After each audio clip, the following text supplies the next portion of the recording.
Hello guys, स्वागत है आप सभी का आज के इस वीडियो सेशन में। बच्चों, पिछली क्लासेस में हमने एलिमेंट्स नेम पीरियोडिक टेबल में पढ़े 1 to 30 और उनके लैटिन नाम में।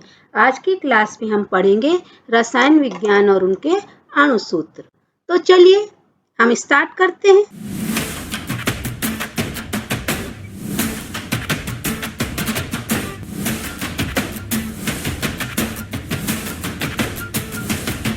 सबसे पहला हमारा अणुसूत्र है वो है मीठा सोडा, जिसको हम बोलते हैं बेकिंग पाउडर, और इसका फार्मूला है NaOHCO3, है ना। तो इसमें सोडियम का एक परमाणु, हाइड्रोजन का एक, कार्बन का एक और ऑक्सीजन के 3 परमाणु। इस तरीके से ये बॉन्डिंग इनकी होती है। अब इसका जो रासायनिक नाम है बच्चों, इसको हम बोलते हैं सोडियम बाइकार्बोनेट, और इसका अणुसूत्र NaCO3, और इसका उपयोग कहाँ कहाँ होता है? भोज्य पदार्थों में और बेकिंग आइटम्स में। देखिए केक है, केक को फुलाने के लिए, है ना, हम जो छोले भटूरे सब बनाते हैं, ये सारे जितने भी बेकिंग आइटम होते हैं उनमें इसका इस्तेमाल होता है। दूसरा है हमारा धावन सोडा। मीठा सोडा के बाद धावन सोडा। धावन सोडा जो होता है बच्चों, वह धोने के काम आते हैं, कपड़े धोने पे। इनका रासायनिक नाम होता है सोडियम कार्बोनेट। इसका रासायनिक नाम सोडियम कार्बोनेट है, और इसका अणुसूत्र जो होता है Na2CO3, और उसमें पानी के 10 कण होते हैं। इसका उपयोग कहाँ कहाँ होता है बच्चों? कपड़ा धोने में और जल की कठोरता दूर करने में। देखिए कपड़ा धोने में इस धावन सोडा जिसको बोलते हैं, इसका रासायनिक नाम है सोडियम कार्बोनेट, इसका उपयोग होता है। तीसरा हमारा जो अणु है, हमारा यौगिक है, वो है साधारण नमक। जो साधारण नमक होता है बच्चों, देखिए डेली हमारे खाने में भोजन के स्वाद को बढ़ाने के लिए उपयोगी है। ये NaCl इसका फार्मूला, ये देखिए इस तरीके के इनकी केमिकल बॉन्डिंग होती है, इस तरीके से जुड़े होते हैं। ये जो ब्लू वाला है सोडियम आयरन है, सोडियम का आयन है, और ये क्लोराइड आयन है। और जो इसका रासायनिक नाम है बच्चों साधारण नमक का, वो है सोडियम क्लोराइड। इसका अणुसूत्र है NaCl, और इसका उपयोग कहाँ कहाँ होता है? भोज्य पदार्थों के परिरक्षण हेतु। परिरक्षण का मतलब होता है लंबे समय तक भोजन को, भोज्य पदार्थों को सुरक्षित रखना। तो हम कई चीजों में नमक डाल के, जैसे हम अचार डालते हैं, पिकल्स तरह तरह की ना, तो नमक डाल के रखने से अगर नमक कम होता है तो हमारा अचार खराब हो जाता है। नमक की मात्रा ठीक से रहती है तो सालों साल खराब नहीं होता। इमली का बीज निकाल के कई लोग इमली में भी नमक पूरा अच्छे से बुरक कर रखते हैं, जिससे इमली में कीड़े नहीं पड़ते। इसका अन्य उपयोग क्या है? भोज्य पदार्थों में स्वाद हेतु, इसको आप अच्छे से जानते हैं। तीसरा है निर्जलीकरण होने पर ORS घोल बनाने में। निर्जलीकरण क्या होता है बच्चों? जब कभी हमको डायरिया वगैरह हो जाता है और खूब ज्यादा लूज मोशन होता है, तो हमारे शरीर में पानी की कमी हो जाती है। तो पानी की कमी होने को ही निर्जलीकरण कहते हैं। उस समय डॉक्टर हमको क्या बोलते हैं? ORS, मतलब पानी में हमको आधा गिलास पानी में चुटकी भर नमक, चुटकी भर शक्कर और नींबू बनाकर उसका घोल बनाकर थोड़ा थोड़ा पिलाते रहने से शरीर में पानी और लवण होता क्या, पानी के साथ साथ लवण भी शरीर के बाहर चला जाता है। तो उसको बनाए रखने के लिए लवण की मात्रा शरीर में और पानी की ORS का घोल दिया जाता है। अगला है हमारे पास कास्टिक सोडा, जिसको हम बोलते हैं दाहक सोडा। तो दाहक सोडा, ये देखिए इस तरीके से होता है इसका, ये हमारा इनका 3D मॉडल है। ये इस तरीके के साबुन की बट्टियों में इसका इस्तेमाल होता है। और इसका जो रासायनिक नाम है बच्चों सोडियम हाइड्रोक्साइड है। इसका अणुसूत्र है NaOH, और इसका जो उपयोग है लुगदी, कागज, वस्त्र, साबुन, डिटर्जेंट आदि के निर्माण में होता है, और साथ ही साथ नालियों की सफाई में भी। कास्टिक सोडा ये थोड़ा क्या होता है? कड़ा होता है। उसके बाद है कास्टिक पोटाश, हमारा अगला यौगिक कास्टिक पोटाश है। ये इसका इस तरीके से केमिकल बॉन्डिंग होता है, और ये जैसे हमारा जो दाहक सोडा है कपड़ा धोने की चीजों में काम आता है, ये कास्टिक जो पोटाश होता है बच्चों, ये नहाने वगैरह के साबुन में इस्तेमाल होता है। जहाँ उसमें सोडियम का परमाणु होता है, तो इसका जो रासायनिक नाम है पोटेशियम हाइड्रोक्साइड, मतलब इसमें पोटेशियम का परमाणु होता है। इसका अणुसूत्र होता है KOH। जैसे दाहक सोडा का NaOH होता है, ऐसे कास्टिक पोटाश का KOH होता है। इसका मुख्य उपयोग है नहाने का साबुन बनाने में इस्तेमाल होता है। कास्टिक पोटाश के बाद नाम आप अच्छे से ध्यान रखिएगा, यह है कास्टिक पोटाश। अब अगला हमारे पास आता है श्वेत पोटाश। तो श्वेत पोटाश क्या होता है बच्चों? इसका जो सूत्र होता है KClO3 होता है, और आप ये देख रहे होंगे क्रैकर्स है ना, फुलझड़ी, पटाखे, इन सब में इसका इस्तेमाल होता है। तो इसका जो रासायनिक नाम है पोटेशियम क्लोरेट है, और इसका अणुसूत्र है KClO3। इसका मतलब है इस जो यौगिक है इसमें एक पोटेशियम का परमाणु, एक क्लोरीन का परमाणु और ऑक्सीजन के 3 परमाणु हैं। इसका मुख्य उपयोग क्या है? उद्योगों में, दूसरा विस्फोटकों में और तीसरा आतिशबाजी में इसका इस्तेमाल होता है। अगला हमारा यौगिक है बिना बुझा चूना।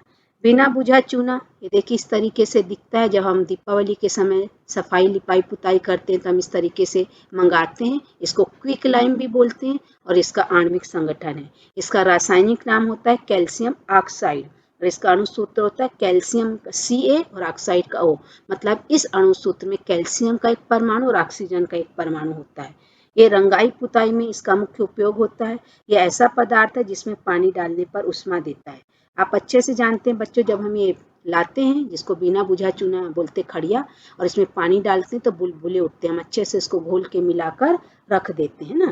तो इसका अन्य नाम है जो दग्ध चूना भी हम इसको बोलते हैं। अब इसके बाद है बुझा हुआ चूना। बिना बुझा के बाद बुझा हुआ चूना अगला यौगिक है जिसको हम कैल्शियम हाइड्रोक्साइड बोलते हैं। स्लेक्ट लाइम है। ये देखिए इस तरीके का इसका आणविक सूत्र होता है। हम जब चूना को पानी डाल के घोल के रख देते हैं, पानी डालने से ऊष्मा निकलती है और ये हो जाता है बुझा हुआ चूना।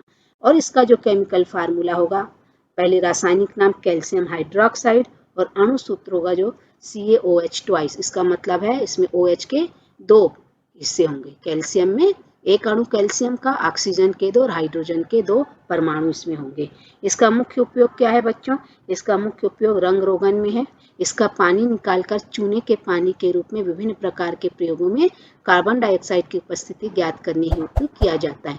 कार्बन डाइऑक्साइड की उपस्थिति के कारण इसका रंग हल्का दूधिया हो जाता है। चूने का पानी कैसे बनता है बच्चों? जब हम बिना बुझा चूना में पानी डालकर रखते हैं, बुलबुले उठते हैं और उसको अच्छे से मिला के छोड़ देते हैं तो ऊपर एकदम हल्का जो बोलते हैं ना पारदर्शी टाइप का पानी हमको मिलता है। हम उसको निथार कर रख लेते हैं और हमारे उसमें मुंह से सांस छोड़ें या एक जलती हुई अगरबत्ती का धुआं टेस्ट ट्यूब में लेकर उसको डालें तो जो लाइम वाटर मतलब चूने का पानी है जो पारदर्शी होता है उसमें बारीक बारीक कण दिखते हैं। चूने के चॉक टाइप के कण उसमें दिखते हैं। असल में होता क्या है, जो धुएं में CO2 है या हमारी सांस से छोड़ी CO2 है वो चूने के पानी को दूधिया कर देती है। तो प्रैक्टिकल में कार्बन डाइऑक्साइड की उपस्थिति को बताने के लिए यह बहुत आसानी से होने वाला प्रयोग है और बहुत जल्दी ये हो जाता है, इसलिए इसका उपयोग किया जाता है। इसका अन्य नाम है सामित चूना। तो जो भी अन्य नाम है या जो प्रचलित नाम है वो आप जरूर याद रखिएगा। परीक्षा में कई बार पूछ लेता है कि इसका प्रचलित नाम क्या है, या मान दे देगा सामित चूना, और सामित चूना का केमिकल फार्मूला क्या है या इसको हम रासायनिक रूप में क्या बोलते हैं या इसका मुख्य उपयोग क्या है। तो अन्य नाम जिनके भी दिए गए हैं जिनको हम बोलते हैं प्रचलित नाम, तो आप जरूर याद रखिएगा। जो हमारे कॉम्पिटिटिव एग्जाम्स होते हैं, नवोदय विद्यालय के पेपर्स होते हैं और आगे बड़ी कक्षाओं में आप बहुत सारे एग्जाम देंगे, कोई नीट दे रहा, कोई जी मेंस वगैरह की तैयारी करता है, तो ये सारे छोटे छोटे पॉइंट्स उसके बहुत काम आएंगे। तो आप लोग ध्यान से ये सारे पॉइंट्स को नोट करिएगा। अगला यौगिक है चूना पत्थर। चूना पत्थर का जो सामान्य नाम है चाक संगमरमर। चाक आप अच्छे से जानते हो, हर टीचर आपके स्कूल में विद्यालय में ब्लैक बोर्ड में इसका इस्तेमाल करता है। और संगमरमर से बहुत अच्छी अच्छी चीजें बनती, टाइल्स वगैरह देखिए बनती हैं इनसे, है ना। ये चौक हो गई, ये टाइल्स हो गई, तरह तरीके के संगमरमर। इसका जो रासायनिक नाम है बच्चों चूना पत्थर का कैल्शियम कार्बोनेट और इसका अणुसूत्र होता है CaCO3।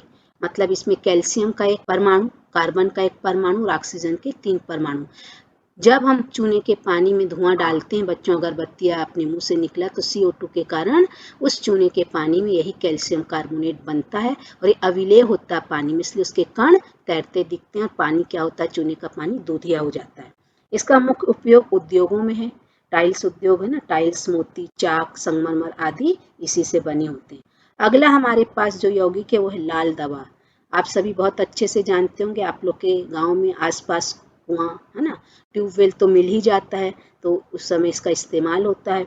ये लाल दवा है ना, इस तरीके से इनकी केमिकल बॉन्डिंग होती है और ये दिखता इस तरीके से, जब हम पानी में घोलते हैं तो इस तरीके का कलर आता है। इसका रासायनिक नाम है लाल दवा का पोटेशियम परमैंगनेट और इसका अणुसूत्र होता है KMnO4। इसका मतलब है इसके जो यौगिक का अणुसूत्र, इस यौगिक में लाल दवा या पोटेशियम परमैंगनेट के एक अणु में पोटेशियम का एक परमाणु, मैग्नीज का एक परमाणु और ऑक्सीजन के 4 परमाणु होते हैं। इसका उपयोग कीटाणुनाशक के रूप में और जल के शुद्धिकरण में, पानी में डालते हैं तो पानी में जो छोटे छोटे कीड़े खत्म हो जाते हैं, इसी तरीके से जल का शुद्धिकरण किया जाता है। अब जब जून में स्कूल खुलता है तो आप देखे होंगे परिसर में, हमारे विद्यालय परिसर में आते हैं बाहर से भेजा जाता है उनको कि आपके ट्यूबवेल में वो दवाई डाल के जाते, वो लाल दवाई ही पोटेशियम परमैंगनेट है, बहुत इसका उपयोग होता है। तो हम जितने भी यौगिक ले रहे हैं बच्चों, वो आपके दैनिक जीवन से जुड़े हुए, बस ये हम उनको जानते नहीं, उनका रासायनिक नाम नहीं जानते, उनका अणुसूत्र नहीं जानते, उनका मुख्य उपयोग नहीं जानते, वो कैसे दिखते हैं, किस प्रकार उपयोगी हैं, इसीलिए ये सारी चीजें आपको बताई जा रही। अगला यौगिक है फिटकिरी। यह भी हमारे जीवन का एक बहुत अहम हिस्सा है। देखिए सेविंग है ना, सेविंग किट में इसको रखते हैं। कहीं भी खून निकलता है ना बच्चों, इसको घिस लो तो ब्लड का जो होता है बहाव रुक जाता है, क्योंकि क्लॉट कर देता है। इस तरीके से फिटकरी दिखती, सफेद पत्थर जैसे दिखती है ये। इसका रासायनिक नाम होता है पोटेशियम एल्यूमिनियम सल्फेट, और इसका केमिकल फार्मूला होता है K2SO4 Al2SO4 3, और इसमें पानी के 24 अणु होते हैं। देखिए अणु ना, पानी के 24, पोटेशियम का 2 परमाणु, सल्फर सल्फेट देखिए इसमें 3 और एक 4, तो एक सल्फेट पोटेशियम के साथ जुड़ा है और 3 सल्फेट एल्युमिनियम के 2 परमाणु के साथ जुड़े हैं, और पानी का 24 इसमें अणु होता है। ये सब यौगिक इसीलिए कहलाते हैं बच्चों। इनमें क्या होता है, जो केमिकल कंपोजिशन होता है प्रत्येक एलिमेंट का, वो फिक्स होता है। आप अगर इसमें से एक सल्फेट मान लीजिए हटा देंगे, तो ही रखेंगे, पानी के कण कम कर देंगे या हटा देंगे, तो हमारा फिटकरी नहीं कहलाएगा, वो अन्य ही पदार्थ बन जाएगा। तो यौगिक और मिश्रण में यही अंतर होता है। एलिमेंट्स के फिक्स कंपोजिशन से निश्चित अनुपात में मिलाकर यौगिक बनते हैं, और बने हुए पदार्थ लिए गए तत्वों के गुणों से बिल्कुल अलग होते हैं। इसका यूज क्या है बच्चों, मुख्य रूप से कीटाणुनाशक के रूप में, जल के शुद्धिकरण में, और रक्त का थक्का जमाने में। जब बारिश में बहुत मटमैला पानी आता है ना बच्चों, हैंडपंप से या नल से, तो फिटकरी थोड़ा सा पाउडर डाल दे, या पानी में बड़ा ढेला 3-4 बार ऐसे ऐसे करके घुमा के आप बकेट को 2-4 घंटे के लिए छोड़ देंगे, तो नीचे जो पानी की गंदगी है, धूल मिट्टी कण आसानी से भारी होके, भारण बोलते हैं इस विधि को, जो हमने पृथक्करण में 6 क्लास में आपको पढ़ाया है, वो नीचे तली में बैठ जाते हैं, और हम पानी को निथारना विधि से निथार कर शुद्ध पानी को अलग कर सकते हैं। अगला यौगिक है हमारे पास नीला थोथा, जिसको हम बोलते हैं नीला कशिश। ये देखिए इस तरीके से यह दिखता है। यह भी बहुत अच्छे से दैनिक जीवन में इस्तेमाल होता है। इसका रासायनिक नाम है कॉपर सल्फेट, और इसका अणुसूत्र होता है CuSO4, और इसमें पानी के 5 अणु होते हैं। पानी के 5 अणु, कॉपर का 1 परमाणु, सल्फर का 1 परमाणु, और ऑक्सीजन के 4। सल्फेट ग्रुप है, SO4 क्या होता है बच्चों, सल्फेट ग्रुप कहलाता है, और ये कॉपर है। इसका जो बहुत उपयोग होता है बच्चों दैनिक जीवन में, ये सफेदी है ना करने में, भंडारण में इस्तेमाल होता है, कीटनाशक, रंग, दवा, पेंट आदि के निर्माण में होता है। और कॉपर सल्फेट हम जो प्रैक्टिकल्स करते हैं बच्चों, विस्थापन जो क्रिया होती है 8th क्लास में, जो रासायनिक अभिक्रियाएं हम पढ़ाते हैं, उसमें बहुत आसानी से इसका प्रैक्टिकल कराया। जैसे हम इसको पानी में घोलते हैं ना बच्चों, इस तरीके का ब्लू ब्लू कलर हो जाता है, और हम कुछ देर के लिए इसमें लोहे की कील डुबो के हम 2 मिनट 3 मिनट बाद देखते हैं, तो लोहे की कील का रंग परिवर्तित हो जाता है, भूरी भूरी हो जाती है तांबे जैसी, और ये पानी का रंग हरा हो जाता है, क्योंकि इसका कॉपर लोहे की पिन में चला जाता है। लोहे की पिन का आयरन इस घोल में आ जाता है, और कॉपर सल्फेट पे से बन जाता है फेरस सल्फेट, और विलयन का रंग हरा हो जाता है। जब हम कभी आपको प्रैक्टिकल कराएंगे, केमिकल रिएक्शंस बताएंगे, तो हम आपको जरूर दिखाएंगे करा के। हमारा अगला यौगिक इसी से रिलेटेड है, जिसको हम बोलते हैं हरा थोथा, हरा कशिश। सब आप याद रखें, नीला थोथा मतलब नीला कशिश, हरा थोथा मतलब हरा कशिश। ये देखिए इस तरीके से दिखता है, और इसको बोलते हैं ferrous sulphate. Okay, copper sulphate था, इसका रासायनिक नाम है फेरस सल्फेट, और इसका अणुसूत्र FeSO4 और 7H2। जहाँ उसमें 5H2O था, तो इसमें पानी के 7 अणु आ जाएंगे, और कॉपर की जगह आयरन और सल्फेट ग्रुप हो जाएगा। इसका मुख्य उपयोग क्या होता है, स्याही बनाने में। अगला यौगिक है नीला थोथा के बाद हरा थोथा, हरा थोथा के बाद है सफेद थोथा। सफेद थोथा उसको हम उजला थोथा और सफेद कशिश बोलते हैं, वो इस तरीके से दिखता है। इसका रासायनिक नाम है जिंक सल्फेट। कॉपर सल्फेट के बाद फेरस सल्फेट, फेरस सल्फेट के बाद जिंक सल्फेट, और इसका फार्मूला होगा ZnSO4, और इसमें भी पानी के 7 अणु होंगे। यह भी रंग रोगन में मतलब रंग रोगन करने में काम आता है। तो इसमें जिंक का 1 परमाणु, सल्फेट का 1 परमाणु, और पानी के 7 अणु रहते हैं। अगला है जिप्सम, हमारा अगला यौगिक है जिप्सम। इस तरीके से देखिए खाद वगैरह में इसका इस्तेमाल होता है, मिट्टी की सुरक्षा की इस तरीके से दिखता है। इसका रासायनिक नाम है calcium sulphate dihydrate. Calcium sulphate dihydrate मतलब 2 पानी के कण होंगे इसमें, और कैल्शियम सल्फेट तो इसका अणु सूत्र होगा CaSO4 और डाइहाइड्रेट मतलब पानी के 2 अणु हो जाएंगे। कैल्शियम का एक परमाणु, सल्फेट का एक अणु और पानी के 2 अणु मतलब सल्फर और O। ऑक्सीजन के 4 परमाणु और एक सल्फर से एक सल्फेट। इसका उपयोग क्या है बच्चों? मिट्टी की क्षारीयता दूर करने में। मिट्टी की क्षारी, जो भूमि क्षारीय होती है जिसमें क्षार की मात्रा ज्यादा होती है, मिट्टी परीक्षण क्यों कराया जाता है? मिट्टी परीक्षण कराने से क्या होता है, हमको पता चलता है हमारी मिट्टी अम्लीय है कि क्षारीय। तो हमको अगर अम्लीयता होती तो उसको क्षारीयता करना पड़ता है, कुछ ऐसे पदार्थ मिलाने पड़ते हैं जैसे बुझा चूना वगैरह छिड़काव करना पड़ता है जिससे मिट्टी क्षारीय हो जाए। लेकिन अगर मिट्टी में क्षारीयता ज्यादा है, मिट्टी में क्षार के गुण है, तो उस मिट्टी में हमको ये जिप्सम डाल के उस मिट्टी की क्षारीयता को दूर करना पड़ता है। तो इस तरीके से ये हमारा जिप्सम था। अगला हमारा यौगिक है प्लास्टर ऑफ पेरिस, जिसको हम बोलते हैं POP, है ना। तो प्लास्टर ऑफ पेरिस का आप बहुत अच्छे से जानते हैं, दैनिक जीवन में उपयोग क्या है, मूर्तियां बनाने में होता है। देखिए प्लास्टर, जब किसी के एक्सीडेंट से हाथ पैर कोई हड्डी टूट जाती है तो वहाँ पे इसी प्लास्टर ऑफ पेरिस का प्लास्टर चढ़ाया जाता है। तो इसका जो रासायनिक नाम है कैल्शियम सल्फेट हेमीहाइड्रेट। डाइहाइड्रेट का मतलब था जिसमें जल के 2 कण, है ना, 2 अणु। हेमीहाइड्रेट जिसमें जल का आधा अणु।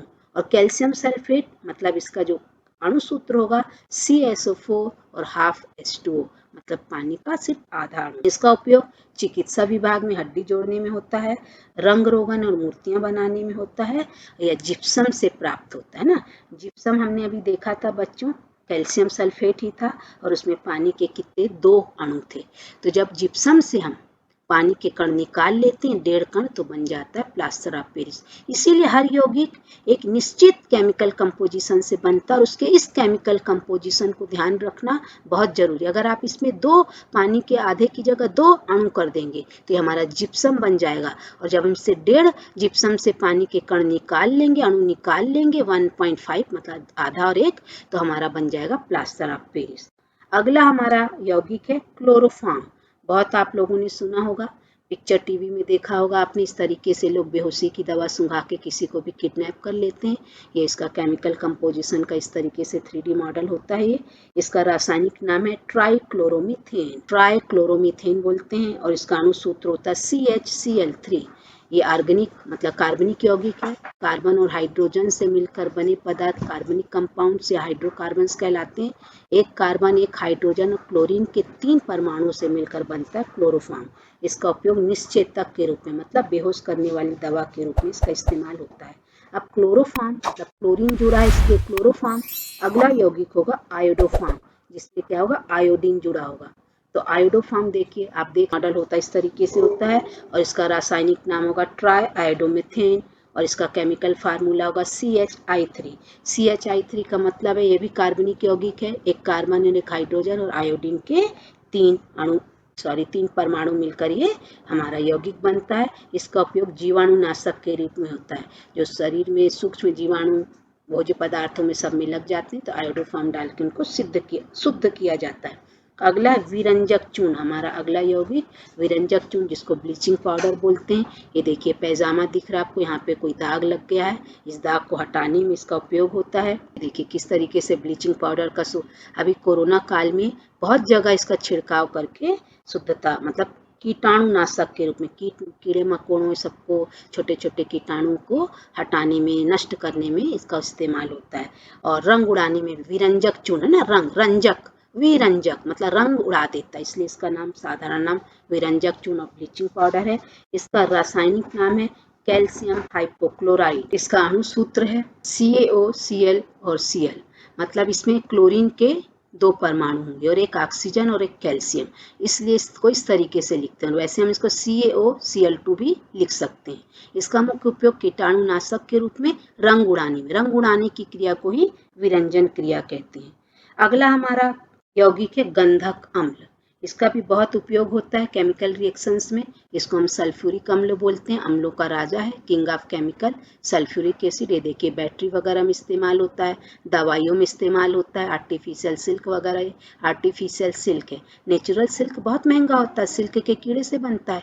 कार की बैटरी में, दवाइयों में, कपड़ा उद्योग में और उर्वरक उद्योग में, खाद्य उद्योग में भी इसका इस्तेमाल होता है। ये इसका केमिकल स्ट्रक्चर है ये। और इसका जो अणु सूत्र, इसका रासायनिक नाम जो होगा सल्फ्यूरिक अम्ल। इसका अणु सूत्र की बात करें तो H2SO4 मतलब सल्फेट का एक अणु और हाइड्रोजन का एक अणु, मतलब हाइड्रोजन के 2 परमाणु, सल्फर का 1 परमाणु और ऑक्सीजन का 4 परमाणु मिलकर बनता है गंधक अम्ल। इसका मुख्य उपयोग उर्वरक उद्योग में है, बैटरी वगैरह के निर्माण में, विस्फोटक निर्माण में, औषधि निर्माण में होता है इनका उपयोग। इस तरीके से हमारा हो गया गंधक का अम्ल या गंधक अम्ल। अगला हमारा अम्ल है नमक का अम्ल। अब देखिए गंधक अम्ल के बाद नमक का अम्ल। नमक का अम्ल मतलब हाइड्रोक्लोरिक अम्ल को बोलते हैं। ये हाइड्रोक्लोरिक एसिड ये बहुत कंसंट्रेट होता है और सफाई वगैरह में क्लीनिंग एजेंट के रूप में इसका मुख्य रूप से इस्तेमाल होता है। इसका रासायनिक नाम नमक का अम्ल साधारण नाम है, प्रचलित नाम है। इसका रासायनिक नाम है हाइड्रोक्लोरिक एसिड। इसका केमिकल फार्मूला HCl। इसका यूज है जो एज अ टॉयलेट क्लीनर, मतलब टॉयलेट वगैरह की सफाई के लिए, और केमिकल रिएक्शंस के एक महत्वपूर्ण अभिकारक या एजेंट के रूप में भी इसका इस्तेमाल होता है। अगला है सोरेक अम्ल। गंधक अम्ल, नमक अम्ल, अब उसके बाद सोरेक अम्ल। जो सोरेक अम्ल होता है नाइट्रिक एसिड को बोलते हैं। ये इसका केमिकल बॉन्डिंग स्ट्रक्चर है, देखिए क्लीनिंग ऑर्नामेंट, सुनार साफ सफाई करता है ज्वेलरी की, और ये फर्टिलाइजर मतलब उर्वरक उद्योग में इसका इस्तेमाल होता है। तो इसका रासायनिक नाम है नाइट्रिक अम्ल। इसका अणु सूत्र HNO3, एक हाइड्रोजन, एक नाइट्रोजन और ऑक्सीजन के 3 परमाणु से मिलकर ये बनता है। इसका मुख्य उपयोग है विस्फोटकों के निर्माण में, रंजकों में मतलब जो रंग बनाने की फैक्ट्री होती है, दवाइयों में, और इन ऑर्नामेंट्स क्लीनिंग मतलब जो हमारे गहने होते हैं उनकी सफाइयों में भी इसका इस्तेमाल होता है, और ये उर्वरक बनाने में भी इस्तेमाल होते हैं। अगला हमारा यौगिक है TNT। TNT एक बहुत महत्वपूर्ण विस्फोटक है। फिल्में वगैरह में आप देखे होंगे इस तरीके का सीन दिखाता है, खतरा, और हीरोइन भागते जाती मरने के लिए, हीरो चिल्लाते रहता है उसको पीछे बचाने के लिए। ये नाइट्रिक एसिड होता है ना, इस तरीके से यहाँ पे विस्फोटक के बांध के लगा देते हैं। ये इसका केमिकल स्ट्रक्चर है। यहाँ पे इस तरीके से विस्फोटक के रूप में इसको दिखाया गया है। इसका रासायनिक नाम होता है ट्राइनाइट्रोटोल्यूइन, और इसका जो अणु सूत्र होता है C6H2CH3NO2 थ्राइस, है ना। मतलब ये भी एक केमिकल जो ऑर्गेनिक कंपाउंड है, कार्बन और हाइड्रोजन से मिलकर बने जितने भी कंपाउंड्स होते हैं ऑर्गेनिक कंपाउंड्स कहलाते हैं। इसमें हाइड्रोजन जो है 2 है, कार्बन 6 कार्बन की श्रृंखला, उसमें एक मेथेन ग्रुप जुड़ा है और नाइट्रेट के 3 ग्रुप जुड़े हैं। इसका मुख्य उपयोग विस्फोटक पदार्थ के रूप में है और सैन्य, औद्योगिक एवं खनन अनुप्रयोगों में, मतलब हमको कहीं खदान खोदना है ना, कोई बड़ी बड़ी चट्टानों को हटाना है, जैसे सैनिक वगैरह रास्ता बनाते हैं जाते हैं, है ना, विस्फोटक लगाते हैं, तो मुख्य रूप से TNT इसको बोलते हैं, ट्राइनाइट्रोटोल्यूइन का इस्तेमाल होता है। अगला है हमारे अगला यौगिक सोरा। सोरा मतलब पोटेशियम नाइट्रेट, KNO3। देखिए यह भी फुलझड़ी वगैरह विस्फोटक पदार्थों में इसका इस्तेमाल होता है। तो इसका जो रासायनिक नाम है potassium nitrate, chemical formula KNO3 मतलब पोटेशियम का एक अणु, एक परमाणु, नाइट्रोजन का एक परमाणु और ऑक्सीजन के 3 परमाणु। इसका जो उपयोग है उर्वरक में होता है और रॉकेट के शोधकर्ताओं में इसका इस्तेमाल होता है, और पटाखों में, देखिए क्रैकर्स में इसका इस्तेमाल हुआ। अगला है हमारे पास नौसादर। नौसादर बहुत आप सबने नाम सुना होगा नौसादर का, है ना, दवाई वगैरह में ये सब में होता है, इसका प्रयोगशाला में बर्तन की कलाई, औषधियाँ, ये सब नौसादर का बहुत इस्तेमाल होता है। ये इस तरीके से नौसादर, अमोनियम का एक और ये सारे क्लोरीन की जुड़े हैं। इसका रासायनिक नाम है अमोनियम क्लोराइड। अमोनियम क्लोराइड मतलब NH4Cl। तो इसका केमिकल फार्मूला NH4Cl हो गया। इसका उपयोग प्रयोगशाला में होता है, केमिकल रिएक्शंस में, है ना, अभिकर्मक मतलब एजेंट के रूप में, बैटरी के निर्माण में जो शुष्क सेल होती है, घड़ी में, टॉर्च में, हमारे उसमें इसका इस्तेमाल होता है, बर्तनों में कलाई करने में इसका इस्तेमाल होता है। अमोनिया का मुख्य घटक अमोनिया बनाने के लिए, उर्वरक निर्माण में भी और दवाइयाँ बनाने में भी इसका इस्तेमाल होता है। अगला है हमारे पास सिंदूर। हमारा अगला यौगिक सिंदूर, जिसको बोलते हैं सिनाबार। साधारण नाम सिनाबार, सिंदूर, महिलाएं बहुत इस्तेमाल करती हैं। रासायनिक नाम मर्क्यूरिक सल्फाइड है, अणु सूत्र HGS है, और इसका मुख्य उपयोग तापमान को कम रखता है, दिमाग को शांत रखता है, तनाव कम करता है। तो महिलाओं में जो सिंदूर लगाने की प्रथा शायद इसीलिए कि उनका दिमाग शांत रहे, उनका तनाव कम रहे, इस तरीके से दिखता है। और HGS ये इस तरीके की इसकी केमिकल बॉन्डिंग है। अगला है हमारे पास शुष्क बर्फ। आपने बहुत नाम सुना होगा शुष्क बर्फ का, है ना। इसका रासायनिक नाम ठोस कार्बन डाइऑक्साइड। जब हम कार्बन डाइऑक्साइड गैस को बहुत ज़्यादा दबाकर ठंडा कर देते हैं तो ठोस रूप में बदल जाती है, जिसको हम ठोस कार्बन डाइऑक्साइड या शुष्क बर्फ कहते हैं। अणु सूत्र CO2, इसका मुख्य उपयोग शोध कार्यों में होता है और प्रशीतक के रूप में होता है। फल सब्जी कोल्ड स्टोरेज जो होती है ना, फल सब्जी आदि को बहुत समय तक संरक्षित रखते हैं, वहाँ पे शुष्क वर्ग का इस्तेमाल करते हैं। इनकी केमिकल बॉन्डिंग इस तरीके से बॉन्डिंग स्ट्रक्चर है। अगला हमारे पास जो आज हमारा 28वां यौगिक है, आगे की और यौगिक हम अगली कक्षाओं में पढ़ाएंगे। भारी जल। भारी जल जो होता है इसका रासायनिक नाम ड्यूटेरियम ऑक्साइड, अणुसूत्र D2O, जो डी है हाइड्रोजन का समस्थानिक है। इसका मुख्य उपयोग परमाणु भट्टी में मंदक के रूप में होता है। जो हमारे परमाणु क्रियाएं होती हैं ये अब आगे की कक्षा में आप पढ़ोगे।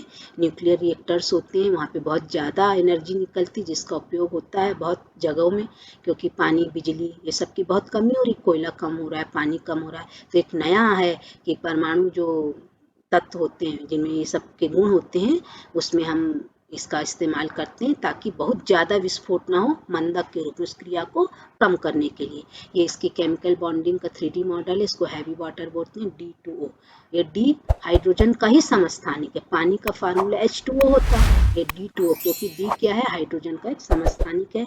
समस्थानिक क्या होती है आगे की कक्षाओं में आप अच्छे से पढ़ेंगे। तो इस तरीके से बच्चों हमारी आज की क्लास यहीं समाप्त होती है। अगली क्लास में हम फिर मिलेंगे। आगे के बचे हुए शेष केमिकल कंपोजिशंस और कंपाउंड्स के बारे में हम आपको और बताएंगे। ये सब बताने का उद्देश्य सिर्फ इतना ही था, एग्जाम में अगर आपसे प्रचलित नाम दे दिया कॉम्पिटिटिव एग्जाम में तो आप पहचान सको, उनके उपयोग पहचान सको।